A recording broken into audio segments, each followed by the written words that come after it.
Yeah. Wonderful. Well, let us begin. Okay, cool.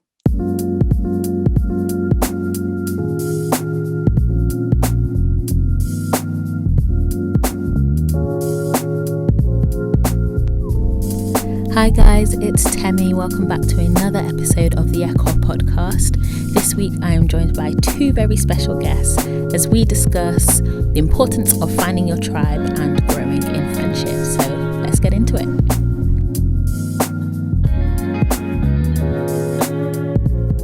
Hello, welcome back to another episode of the podcast. I am joined by two beautiful co-hosts. Don't have my usual co-host with me. She's beautiful too, not saying she isn't, but I am joined by two new faces.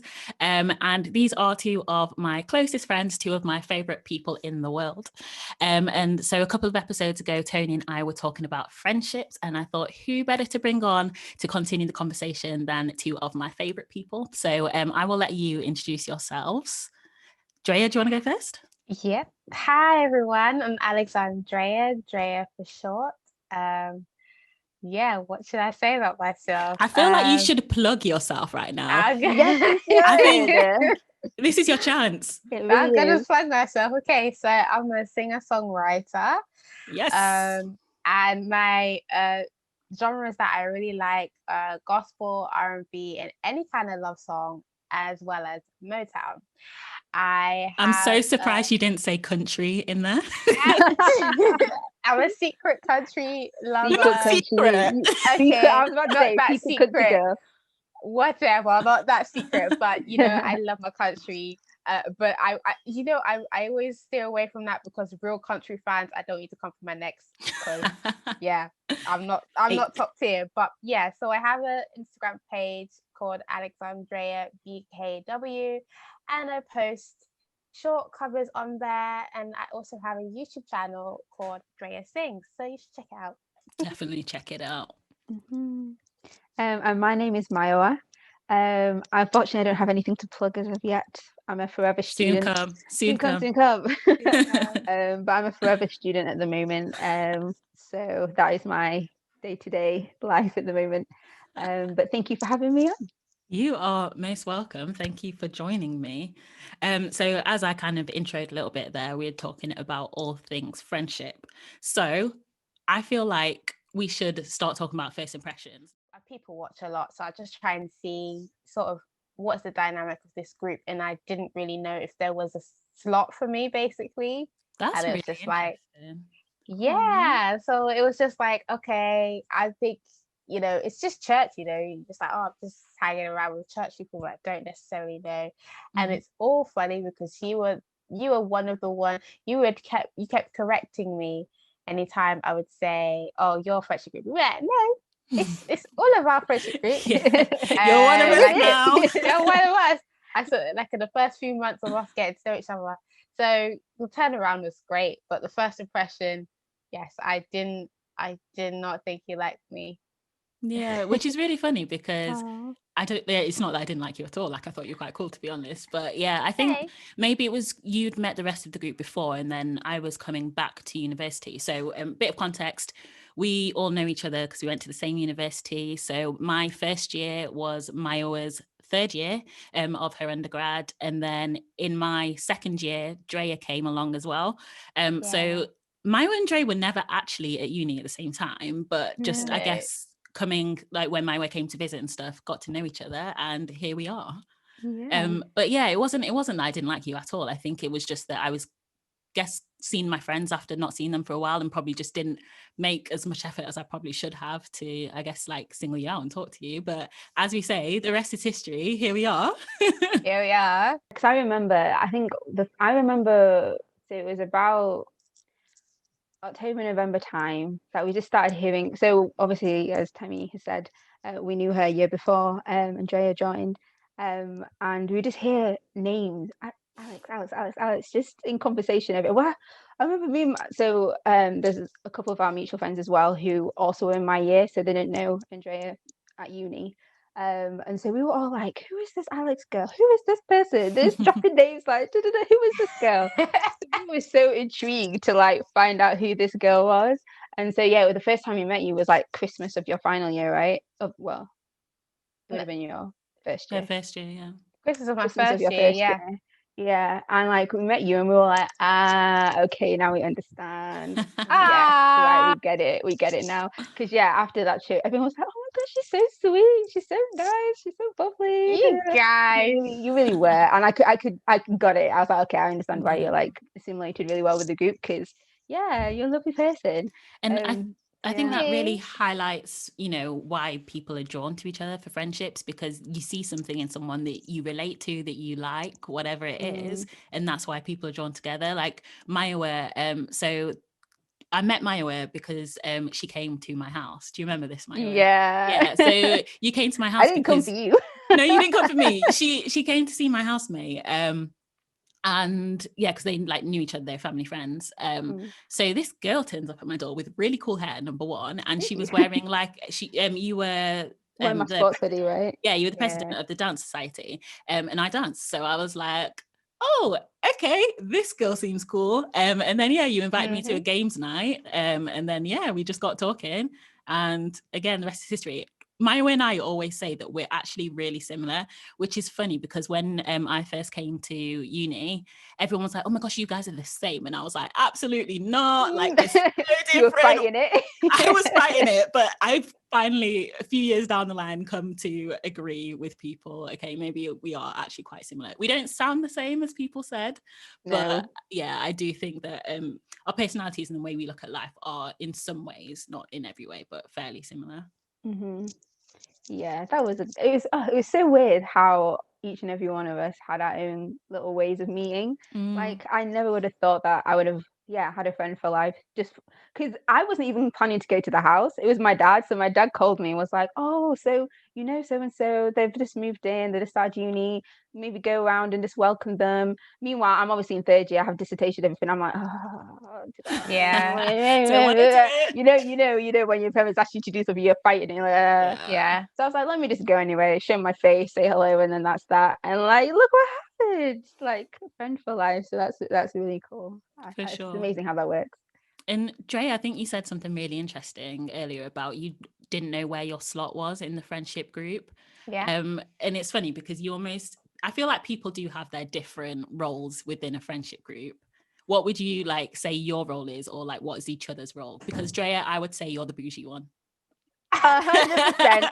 Like in the best way possible. But 100%. So for example, I turned up at, you know which story I'm about to tell. I turned up at this girl's house like maybe like last July or something. You know, it was like the lull between the lockdowns, and it was like we can finally see each other after like so long. So she's like, okay, we can like get some food or something. And I don't know why, but in my head I didn't make the connection that we were going to a restaurant. So I was just like, okay, casual, we're gonna like grab some food, like go for because we were talking about going to the lakes, right? So I was like, we're gonna do a picnic, or we're gonna eat at her house or something. I don't know. You know, this is why you're cringing, because I'm cringing so hard. So basically, long story short, that morning was chaotic for me. I think I was already running late, and if you know me, I absolutely hate being late, like absolutely hate it. So I was already like flustered. Finally get on the road, and then there was a massive traffic jam because they were doing works like in Essex where I lived. And I was like, oh, for goodness sake, okay, so I'm trying to get out. And it just took me like an extra, I don't know, 2 hours. So bear in mind, not wearing makeup, like thrown on like a decent outfit, but like haven't made the most effort. You so still eventually, look pretty. Well, thank you, but that's not what you said. Because I turn up to this girl's house and I see her at the door, I pull up, I get out the car, and as she's walking over to me, her smile is fading a little bit, just a little bit, right? And then she hugs me, hi, how are you, blah, blah, looks me up and down and says, I think I might change to just like match your vibe, just match your vibe. Match your vibe. Can you imagine? Wow. Why are you praising me? She looked good. And she was like, you need to get on my level. We're not on the same level right now. That's what this girl said. She was makeup done, outfit looking good. She was, heels were on. I was like, yay, okay. You didn't warn me that I needed to up my game. It was lockdown. I was tired. I wanted to go somewhere and look nice after. I was after lockdown, sorry. But no, oh my gosh, why you come explain me on this podcast? I just don't like being overdressed, and I'm like, I get self-conscious about that.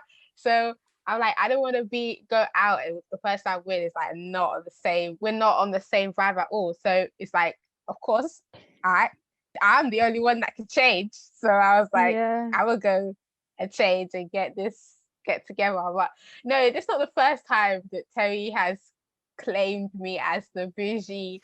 You know friend. what? It's not a bad thing. It's not a bad thing. It's not bad. I don't know. I was just walking. I was just trying. I don't know. I was just walking into the hall, right? Temi just stopped and she's like, even look at the way she's even walking. You spoke to like, I can't remember, one of our friends at the time, and you were like, oh my gosh, the way she's carrying shoe and bag and she's just straight into the hall. Like, I was just walking. I wasn't even like whatever. But like, there's a walk that not just you, but everyone does. When you're feeling yourself, when you know you look good, there's a certain way that you walk. Catwalk. The road is your catwalk. And you say, look at me. Looking good. Yeah. Well, you know, I would take it. Thank you. I'm the bougie one. I would say, I think we're all very bubbly. So I don't even think there's like a bubbly one. Do you know what though? I think, Jay, you're also the one who like brings us together. Like, you initiate a lot of the social events. Mayowa and I plan them, but you initiate. You're the one who's like, guys, we need to meet up. Guys, we need to be together. Let's go. Let's do stuff to be together. And I'm like, okay. Being with you guys, which is good. Yeah. Mayowa, I would say, is the advisor. Like, Mayowa is the one. Anything, I go to Mayowa. Oh, thank you. You know what? I was literally in my head. I was like, please don't say the mom of the group. I'm not ready for that. I wouldn't say you're the mum. Good. The cool auntie. I don't think our group has a mum. I think we have surrogate. Right? I feel like we switch the role. Like, I think it really does spin around all of us. Like, we each can be the mum. I think we've all been the mum at different points. That's true. That's very true. That's very true. Oh, but the advisor, I'll take that one. I say Temi is the party starter for sure. Like, if we're all on a call and Temi comes, I'm like, yeah, thank God, because I know Temi is gonna like. The call's not bad. No. I joined, so we had a like group call, like our wider friendship group. I joined the call and I was like, oh, hi guys. And you know, like, because I joined late because I was on another call. So I thought that I had interrupted the conversation. But later on, I found out at that point, there was no conversation. There was just nothing going on. and you constantly do play that role, as in, you know, you just make people feel at ease and just bring conversation, and it's a really good quality to have. So yeah, you're full of the compliments. That's nice to hear. Yeah. Okay, so how do you think our friendship has like changed you guys? So, you know, friendships are so important. We know that, you know, no man is an island. And I should talk for myself. I've gained so much from being friends with you guys over the past, I don't even know how many years it's been now, like 5 years, years, Mayowa, 4 years, DreaSings. 5, yeah, like so much. But I guess I'll come in with mine. But what is one thing that you guys think that you've gained from, you know, just being in friendship with people? It doesn't even necessarily have to be with us, but just in general, what do you guys gain from friendships? Go ahead. Okay. I was gonna say, like, with you guys, obviously I do have friends out with you guys. Obviously I love you guys so much, but I know you. But especially with you guys though, I kind of understood like what having a tribe is like. Like I know obviously you have our cheesy tribe and all that kind of stuff, but yeah, like you really have those people who are for you no matter what, and like you can go to and just lay everything on the table and be like, yeah, this is what I'm struggling with, or this is what you guys can pray you can pray together about, and things like that. And it really helps in those hard times, but also it's nice to have people that you can celebrate stuff with as well. And so yeah, I remember growing up, I did have friends and I'm still close friends with them, but you know when there's that thing you're like, oh, but you can see that some people are really close to have that like thing in their friendship that's just like, yeah, that's the thing I want. And I think with you guys I've definitely found that, which is such a blessing. And I thank God for my friendships that I have in my life every day, because yeah, it's just good to have those people in your corner when things get rough. So yeah, especially now over COVID, I think those definitely have come through, because some people really struggled with loneliness, and I'm so thankful that I haven't had to be one of those people. So yeah, that's what I would say. I would say for me, self-respect is a big thing that I've learned from being friends with you all specifically. And it's something that I didn't know that I lacked as much, I guess, before becoming friends with you all. You really showed me how to expect good things for myself and respect myself in that way, and actually I'm still working on it, you know. I'm my biggest critic. I literally, the way that I talk to myself is so horrible at times. And you guys always sort of bring me back, which is really nice to have. So yeah, self-respect, allowing myself to be loved is hard. And you guys, so sometimes you force feed it to me even if I don't want it. Tough love. You definitely, you just Force like, feeding oh yeah, love. take it. Oh, I don't want it. Take it. So yeah. So Drea, you mentioned about kind of self-respect and like learning self-respect. So for people listening who are maybe struggling with stuff like that, even with the, you know, the love aspect of it, how have you gone about unpacking that? Yeah, just I guess some advice for the peoples. So yeah, it would be my pleasure. So main thing is that you've got to give yourself time. And you've got to realize that if you're in that place where you're really low in self-respect and you don't really know how to be loved, it's probably taken a lot for you to get there. So you've got to be easy on yourself in terms of time with the progress to get out of that. And then I would say that type of person is usually on high alert a lot. You find it hard to not be over vigilant. So every sort of behavior that you see, your perception can skew it and make it negative. But because you're on such high alert, it's called negative affectivity. You're looking for anything. Our resident psychologist, I love it. Teach us the technical terms. Bringing out the terms. You're looking for things to affirm your low self-respect and the fact that you aren't lovable. So don't try and reality test every single behavior that you see in every encounter, because it's very tiring. One thing I would say is try and look for sustained interaction and contact. Like if that person is that you're thinking, oh, maybe this person is around me and they're a really good source of love for me and it's genuine, it will sustain, it will measure up past the time. So that's why I said, first and foremost, you've got to give yourself time. And I'm saying this, if you found someone that you're like sort of thinking, I think they could be genuine, I think they could be real, just give that time, that relationship time to blossom, because you'll thank yourself for it later. Yeah, that's my advice. I hope that makes sense. Yeah, it does. Very good advice.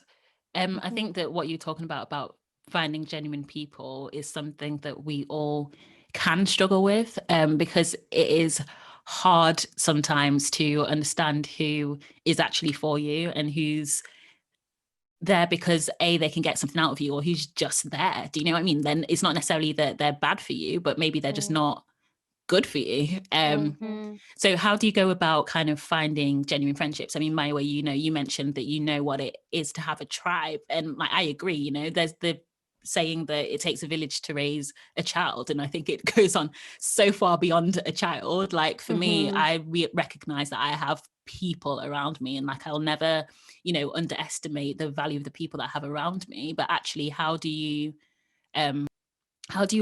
find those people? How do you keep those people in your life? I think it's less of a matter of, well, for me personally, probably not less of a matter of finding people, just because I do find myself out and about in different circles and like interacting with people a lot anyway. But I think it's more recognizing those relationships and fostering them and letting them grow into those genuine relationships that you can have, where you're like, yeah, no, these are my people, these are my people. And I think for me, it's kind of touching on what Andrea said. I think I've noticed that the ones that I've known that are genuine is that every interaction I've had with that person or had with that friend has always left me feeling either that I have learned something about myself that I can apply, or that I've just left a situation I've left a situation where I felt I bettered that other person. So it's never been that I've left that interaction and I felt that I've either been drained and I felt like or the fact that, I have to meet so and so, and that triggers you. That's not a friendship. Like you should never have to feel that way around your friends. You should never feel like anxiety or feel like you're overanalyzing a relationship or a friendship even in that way, because it isn't healthy. But I think you should always leave a situation feeling, okay, yeah, like I've learned something that I can apply to my life, or that I've helped that person in some way, even if it is not necessarily giving advice, but even if it is just being an ear to that person and like letting them think through their thoughts and things. It doesn't necessarily mean I have to give advice every single situation, but I think really figuring that out. And honestly, I think that just comes with time, like Andrea said. It really is a thing that I think the more you interact with people and the more that you understand what you value in a friendship, the more you can identify those things in other people, and then it makes it easier in the long run to be like, okay, then I know that this person, maybe, yeah, there is something.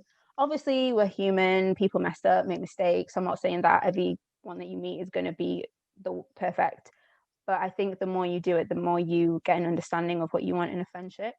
And then I think secondly for me, the probably not self-respect, but self-confidence, I think for me was a big one.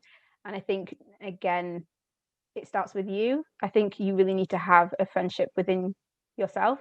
You really need to know who you are and be comfortable with who you are and displaying that to the world before you then can form these friendships, because there's no point trying to be a version of yourself and then enter a relationship or enter a friendship, because that version of yourself is what people are going to expect from you. And if you can't maintain that, then that's not fair for that person, because they've got a perception of who you're supposed to be or who you are, and vice versa. You can't sustain that, so because you're also not given a true picture of who you are. So I think for me, those are two things I definitely learned about myself and how I learned to like do relationships and do friendships in a better and a healthier way. But yeah, there's my 2 cents. But that's good. That's good. I will say, to go off of that as well, something that helps with the second point that Mayowa said is faith.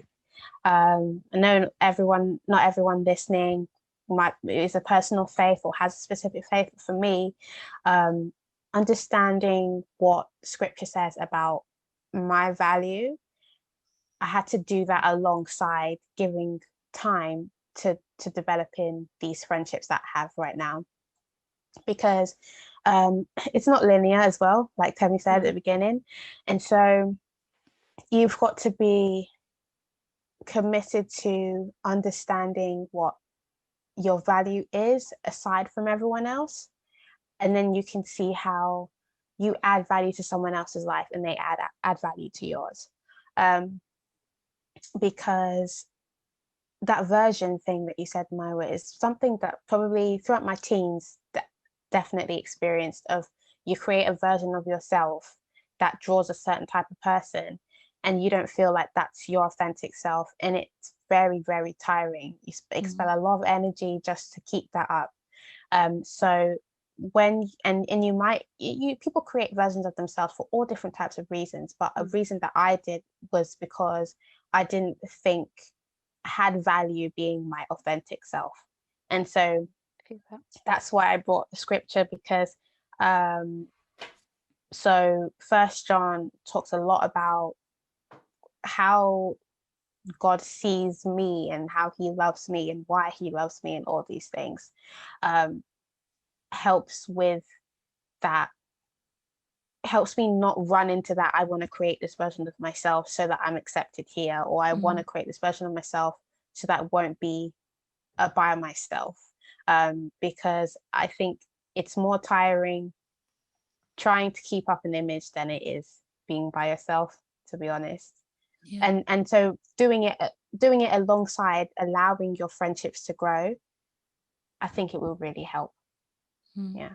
And I think, you know, what you're talking about, Dre, is, for me, it was a big thing in terms of accepting myself. And I think that that's one thing that I guess my friendships, especially with you guys, has really helped me with, because it's not that I didn't like myself, but I think there were just aspects of myself that I just really didn't like. And it was, so for example, I think I've actually mentioned it in a podcast before, but I can be a bit straightforward when I talk. And I think that I really didn't like that in myself, because number one, it means that I can offend people a lot, which is never my intention. And I think number two, I'm actually a very caring person, and I felt like that almost took over from, you know, me being caring, that people just saw this like savage like you're the biggest sweetheart. I don't think it's wrong for you to be worried, you know, I've been worried about that being straightforward. It takes away from being caring, because when someone genuinely wants to be caring, that's what you want to shine through, and you're the biggest sweetheart. So and being caring, it doesn't necessarily mean that you have to be like, oh yeah, it's all good, it's all right, like peace, love. Like, there are times, again, that I've had those people in my life where it's been like, I love you, but also like yep, sort yourself, but those conversations are like, we love you, but you need to sort yourself out, like you're doing the madness. So I think there are different ways to show that you care. So this is your way, and this is, like Drea said, my faith has definitely been one of those things that have really strengthened my self-identity. And God made you to be you, not any other version. And I think that was something that I really learned, that you don't need to be these, like Andre was saying, you don't need to have all these different versions, that God made you who you are supposed to be in the way that you're supposed to do it. And I think that so often, like, the thing that we think is our biggest, you know, problem is actually also our biggest asset. And often they do go hand in hand, because if you don't use, you know, what God has given you, or, you know, who you are properly, then of course it can be a negative thing. But it's learning when, like, how to apply it, how to use it, how to develop it, how to channel it. Yeah, absolutely. And I think that we kind of alluded to something there that is quite important about differences and, you know, challenging each other in friendships, which is something that I think we definitely know how to do, challenge each other. Exhibit A of this podcast, which I had been thinking about for so long. And I think it was finally in like August time last year that I was like, okay guys, I'm going to actually do something. And you guys were on my back, which is exactly what I needed. But yeah, how do you deal with, I guess we'll go for like the challenging each other thing first, and then we'll probably go into differences, because I would say that we've had our differences within our group, you know, with each other, with other friends as well. But I wouldn't say that I've ever argued with any of you, if that makes sense. So that kind of conflict resolution. But yeah, let's touch on how we kind of challenge each other to do better, basically, to level up. With my singing confidence, you all challenged me. To be honest, I can't get away from I want to get away from you guys. I can't. But girl, TikTok, when's the next one? To be honest, the challenging exposed something that was a bigger problem for me. It wasn't creating the channel, it wasn't putting content on the internet, it was just whether I thought I was good enough, to be honest. And it was about aging myself, and I thought the industry, and I thought all of these things, my voice wouldn't last, and I can't compete, and I've got other aspirations. And you guys helped with the clarity, I think, more than you think. It wasn't so that challenging about set a deadline. Why haven't you got a date for this? Get some equipment, you know, just keep leveling up. It was actually exposing, why am I stalling? And I'm stalling because of this. So it's really nice that you guys feel comfortable enough to caringly tell me, you know, we want you to prosper, and we'll help you as well. We'll guide you, we'll give you advice if you need it. But what's actually blocking it? And then it allows me to actually work through those things. And I have people to talk to about it as well. So I don't have to work through it by myself either. So it's just like a flow chart of like growth, I guess, with the challenge. It's not entirely comfortable at the beginning. To be like, oh gosh, they don't understand, like I've thought about this and I just don't think it's gonna work. And you know, we continuously talk about it, and it's like changing my mindset slowly but surely. Yeah. And I think there was something that you said there about you know, us helping you see stuff and providing that clarity. And I think that's what friendship should do sometimes, that, you know, we get into our own heads and we see issues and we kind of blow them out of proportion a little bit because we're in it. And sometimes it takes someone who's a step removed from that to actually call the greatness out of you, and to be able to say, you know what, like, I believe in you and I know what you can do and I know what you're capable of, that actually I'm not going to allow you to just, you know, create an issue out of something that can be sorted out. Sometimes you need someone to just be like, we're not doing that. Like, we're not. And for example, I played the what if game. It's like, okay, what if this thing happens? What if this thing happens? And sometimes you follow the chain and actually you realize that worst case scenario that is so bad, actually, it's not that bad, you know. Like, we can actually deal with this. It's true. And I think for me, one thing, I think the way that you guys have challenged me is not necessarily through, probably more directly being like, oh, this is like a project you want to do. Yeah, this is what a project you want to do with things.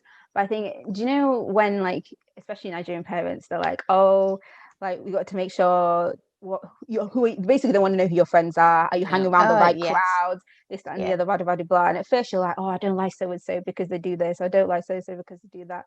And like, I remember being younger and being like, why does it matter? Like, we have fun, we hang out, da da da da. But now I think, again, growing up, learning all that kind of stuff, you kind of see that actually, for me, the way you guys challenge me is not necessarily by what you say to me directly, but by what you guys are already doing in your own lives. Like the fact that Andrea is starting this like singing adventure that I'm so excited to see, and he's already started this podcast, has made me challenge myself and be like, oh, okay, I see my friends are making money moves and I need to start making some moves too, because I need to, like, not that it's a comparison thing, or it's like because they're doing better, I need to do better. But it's more that, these people are putting in the time and the advice, and I see what they do, and that inspires me to do the best I can do in my life as well. So I think for me, that's like what really challenges me. Just not even like, again, like words, but just by seeing you guys and having that friendship and seeing what you guys are doing in your lives, I think I will throw that back at you and say your career drive completely challenges me and comforts me at the same time. So I will throw it back as well and say you do exactly the same thing. I think I can confidently speak for all of us, to be honest, in that sense. You definitely do that for all of us. And so. Thank you. Sometimes it takes there's that relatability of when it's like your people who are doing these things as well, that, you know, sometimes we see people who are out there doing, you know, the things that they want to do, and it's really cool, but sometimes it takes having people who are closer to you as well, and you can see, you know, the stuff that goes on. It's almost, you see the duck paddling beneath the water compared to what you see with everyone else. You're close to it, so you see the effort, the intentionality that the person's putting in. It just makes you more proud of them. And there's, I don't know, I was going to say it's a saying, it's not, but basically, like, I always think that you need different types of role models. Like, you need that distant one that you're never going to meet, like they're at their peak, they're doing what they would, you know, people say they're born to do and whatever else. But then you also need those people who are, you know, maybe a little bit above your level, but they're still accessible. You know, maybe it's a mentor, maybe it's, I don't know what it is, but it's someone who's inspiring you, but that can also feed into you. And then you also need those people who are closer to you. You need those people who are more, you know, your level, more your speed, who can speak into you, and people who are, you know, maybe going through some similar challenges to you as well, that you can feed off. For me, like, I think that's one thing that I've always really tried to have with the things that I'm doing, whether it's career wise, whether it's, you know, with creative stuff, with design stuff, whatever it is, that actually, you do need those different types of friendships and different kinds of relationships, I guess. Exactly. I think leveling relationships is important too. I've had it put to me in a different way at summer camp about north, south, east, and west relationships. So that north would be then likened to your mentor or direct or indirect person that you're aspiring to be, and then you've got your west and east relationships, so that people on your level sort of running alongside you and you're grinding together, and it's that iron sharpens iron type of relationship. And then you have that southern relationship that is you're feeding into somebody. I like both models. I think they both make sense. For sure. So before we were talking about kind of differences in relationships, so I was saying that I think we have disagreed on different things, but we've never really unless I'm forgetting and I've just blanked it out in my head. Well, actually, that one time back in 2019. Feel free to let me know, but I don't think that we've had any of us a massive falling out. I think we've gone through some tough things. I would say it's been heavy stuff, but I can't talk to her again, or I hate her, or I don't know, like, it's like, okay, I'll talk to them next week. It's never like it's just, the relationship is still gonna keep going, I guess. That's never really been questioned, as in, like, now, with how solid we are, it's never really been questioned. But the differences, have come out, especially when I know when we do our wider group convos, and it's like, you think this and I think this, why do you think this? I just think it's great for us to converse and have sounding boards as well, that you're able to, before we go out into the wider world as individuals, you have those people that you're like, hey, I've got this train of thought, what do you think about it? Or I want to move in this sort of way, what do you think about it? And we have differences in that.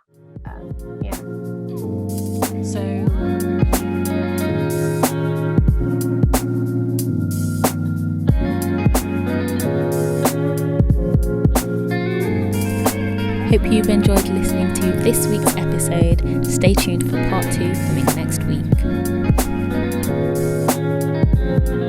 Why not join the discussion on our social media? We're on Facebook and Instagram at theekopod, or you can even email us theekopod@gmail.com. Don't forget, new episodes on Monday. Take care. See ya.